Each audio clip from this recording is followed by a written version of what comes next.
going on, YouTube? What if I told you the risk you are scared to take is what you need to go to the next level?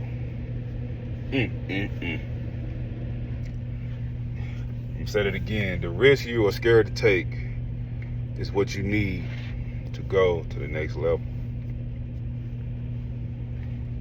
I'm telling you, man, that's something that was instilled inside of me at an early age. Not that, my pops and my mom taught taking risks, but I learned quickly that, man, if you just stay in your comfort zone, you will never go to the next level. Period, man. That's the laws of physics right there, man. What you're afraid to do. See, and I wouldn't say that. I don't know. I wasn't too hyped on change, and I'm still not. I'm still not too hyped on change. But during college, my junior year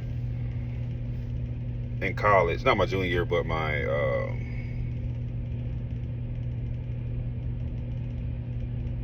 college years,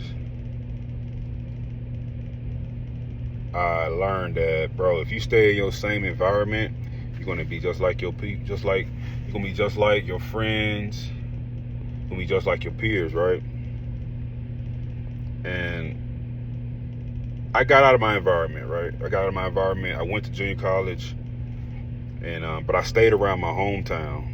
You got the community colleges. And that's what I did. I just stayed around my hometown, and that was a good plan then. I mean, it wasn't a bad plan then, but it was my community college around my hometown, and I didn't stay on campus. So what I did was I would go to school. After school, I would go back home to my homies, whatever. But of course, I did I got my homework done, went to class every day. I just drove back and forth, and I graduated, but a lot of people don't have that discipline, because a lot of people started with me from my high school. We went to the same junior college, and they end up quitting. They end up stopping due to them, I don't know, it could have been any type of reason, but they end up quitting. But for me, I had a different approach to it. Like, I got to get out the hood. I mean, I wasn't in the hood like, TV, but I was around my environment, and an opportunity presented itself. My dad worked in the oil field in North Dakota, and he was up there for 3 years, and then that's when during those 3 years, I went to my junior college, and I know a junior college is supposed to be 2 years, but I went 3 because I scored low on my ACT test, whatever. Well, so by the time I graduated there, he was telling us that, it's a college in North Dakota. It's a good school, it's a business school. And I was like, man, I'm not going up there, man. I'm gonna miss all my friends, family. Man, I'm not going up there, man. There's no black people up there. Like, I was on that tip. Like, I didn't want to go. I want to go to Southern Miss University, where all my homies was at. And I was like, nah, bro, I'm not going up there. Nope. So he let me think it through, let me think. And I was still stuck on no. Like, man, I'm not going up there, bro. Because this was my first time going out of state, I'm a guy from Mississippi. Like, we don't see a lot. And I'm like, man, no way I'm finna move out my own state all the way to the north. This is not like Georgia or Texas, you know what I mean? This ain't next door, bro. This is like 15 states in between, from Mississippi to North Dakota. You know what I mean? Y'all know what I'm talking about. Not literally 15, but. And I was so stuck against that, bro. I'm like, man, I don't know nobody. It's cold, man. It's negative 10 degree weather, whatever.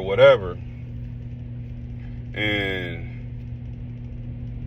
I don't know, man. Something just clicked, though. And that question came up on me, and it was like, what's the alternative, man? Like, what else are you gonna do? Like, dude, you 21, you 20, like, bro, what else are you gonna do? What's the alternative? And I let that just live in my head rent free for a long time before it was time to go. And what stamped it was one of my homies said, bro, what do you have to lose? Like, he was like, man, we're gonna be here, bro. If you don't like it, you can always come back. I'm like, wow, bro. And that right there was what I needed to go to the next level. He said, bro, what do you have to lose? And he said, man, we're gonna be right here, man. We don't have anything else planned for us. We're gonna be right here under this carport, drinking beer, smoking cigarettes. Go, bro. And if you don't like it, just come back. Man, I knew right then that was it. That was it. That was the first day of my journey of the rest of my life. So that next week, man, my dad went back to North Dakota to back to work. I was with him. My mom was with him. My sister was with him. And I started school that fall, that August. I graduated my junior college in May. June, July, August, I was in North Dakota, enrolled into a business school. And I must say, man, that was the turning point of my life, because I got out of my environment and it showed me a whole different world of how people think, how people act, what's the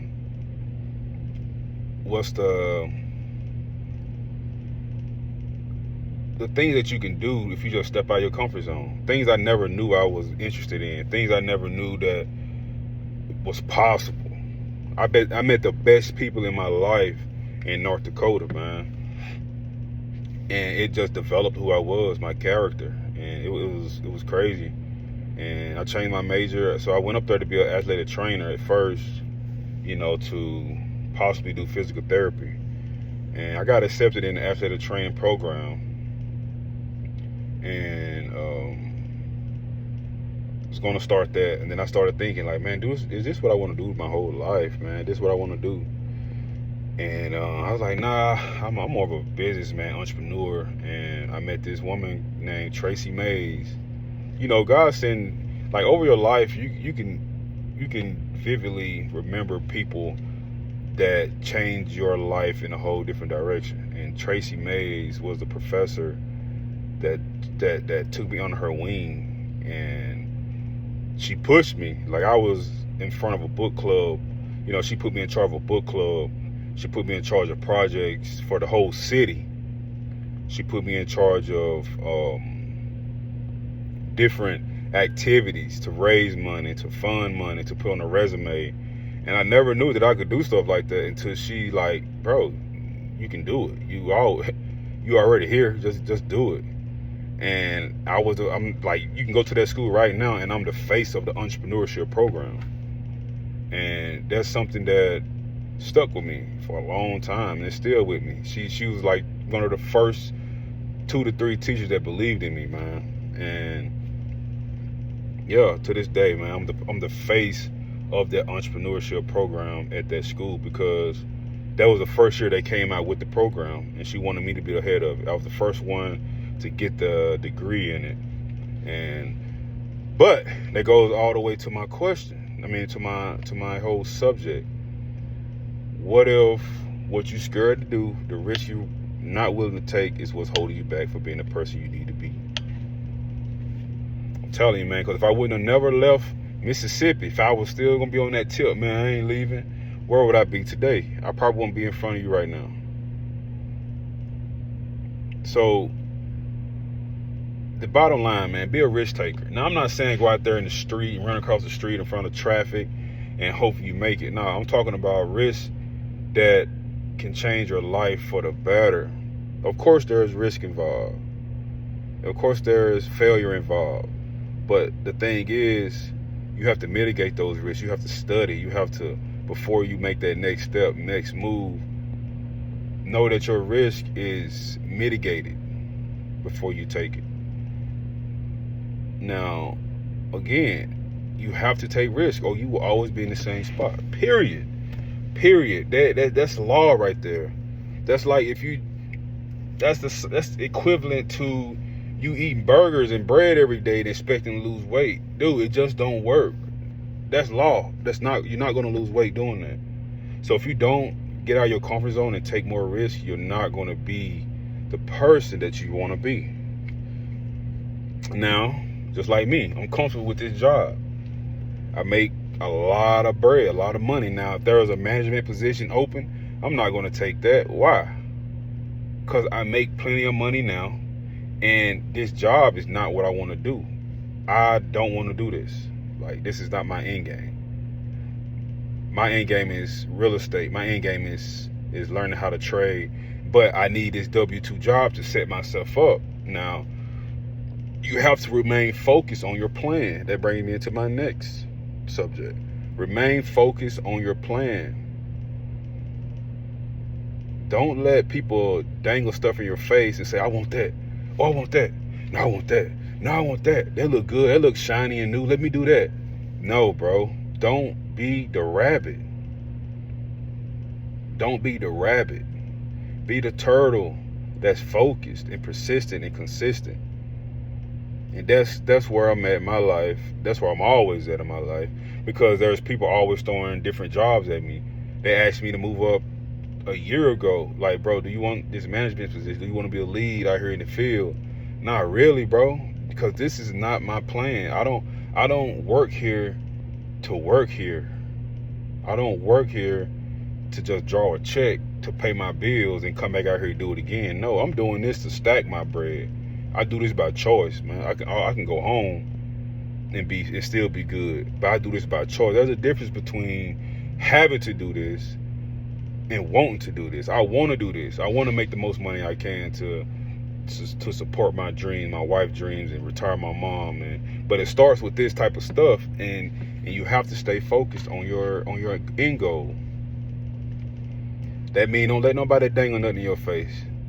Like, if you already making $200K a year and your expenses is very low, that's all the money you need to make something happen. You don't need to accept a management position that'll make you $220 a year, but it take double your time, because now you got to work on weekend. You got to work after the clock. No. Stay focused, King. Stay focused. You got to stay focused on the plan at hand. Now, if a killer deal come by, yeah, okay, but those don't come by. So stay focused, man. Stay focused. Be a risk taker first. Stay focused on your plan. Don't let nobody dangle nothing in your face to tempt you. Don't be that hamster on the wheel that's going here, there, the rabbit that's chasing every high of life. And man, sometimes, bro, you just gotta pick something and stick to it and see it through. Period, bro. Period. And get out of your environment. You have to get out your environment. And people hate me when I say this, bro, because all my Mississippians, because I put it on Facebook, I always say, get out of your environment. And people think I'm talking noise about the environment. No, I'm not. I'm just highlighting that you will go back to old habits. You can try your best to change something, bro, but if your homie's doing the same thing, 97% of people don't have that discipline to continue to do the different thing. It's going to drag them back, bro. It's going to drag them back, And that one time you get drugged back is the day you lose your life, the day you miss the opportunity to change your life, the day anything can happen, man. That's what I'm saying. Getting out of your environment is the start of something new, is the start of something fresh. And not only getting out of your environment, but changing your mindset. Your mindset. I don't care where you go. If your mindset is the same, you're gonna carry those same habits to Hawaii. You're gonna carry those same habits to Texas, same habits to New Hampshire. I don't care where you go.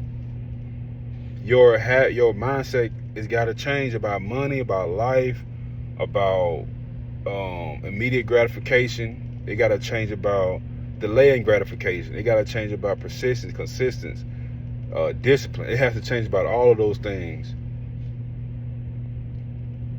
So your mindset got to change along with your environment if you want to go to the next level. That's the sacrifice that has to be made, is the old you. God can't make it. God, why would God present new and better and raw and nice and good opportunities, but you want to hold on to your old drinking, drug addict, selfish. Oh, let me say what's on my mind. Self. Because, bro, it's not that you forgot how to snap on people or tell people how you feel. It's the fact that you got too much stuff to risk to even present yourself that way. Like, bro, as long as nobody don't put their hands on me, man, I don't care what you say. You know what I mean? I don't care what you say. I'm not finna let the devil trick me out of my position that I prayed to God to put me in. And now I'm here. But when somebody say something crazy, I gotta go off on them and make myself look crazy. Now I just got fired. But bro, you just tricked yourself out of that position. The devil just tricked you out of position that you pray to God for. And that's the stuff that you have to shed off, man. You have to shed off that selfishness, because that's all it is, a selfish spirit. You got to be on top. You got to tell people how you feel. Oh, man. And sometimes you got to just shut your mouth. And sometimes it hurt when somebody hurt your feelings or somebody said something disrespectful. But you know in your brain that, man, I got way too much to lose, man.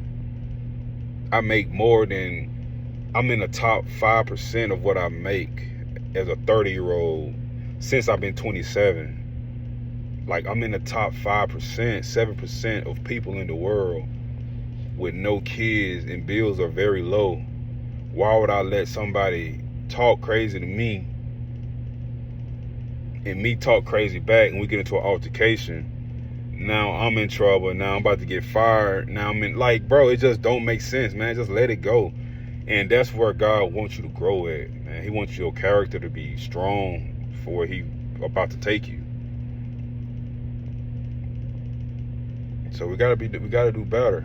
This is self-development. We gotta self-develop. Quit letting your reactions put you in bad positions. I don't understand that. You have 100% control of your emotions. 100%. I mean, you might not have 100% control of your emotions, but you have 100% control of how you react. I mean, you feel what you feel. You know, somebody if you stub your toe, you can't stop pain from happening. But you are 100% control of how you react to stubbing your toe. Or are you gonna cuss and or you gonna cuss, I stubbed my freaking toe, or you gonna cuss and do all that crazy stuff? Or you just gonna, dang, man, I stubbed my toe. You know what I mean? And bro, I dare you to try that. Like, I tried this experiment one time. So I wouldn't purposely stub my toe, but like I made it conscious and aware. When I stub my toe the next time, I'm not gonna react to it. I'm not gonna react to it. I'm gonna ignore the pain. I'm not gonna acknowledge it, man. Try this, man. This is mind psychological therapy right here. Stub your toe or something, sharp pain, or you just, you yawn and you hit your hand on something, you hit your fingernail. Be aware.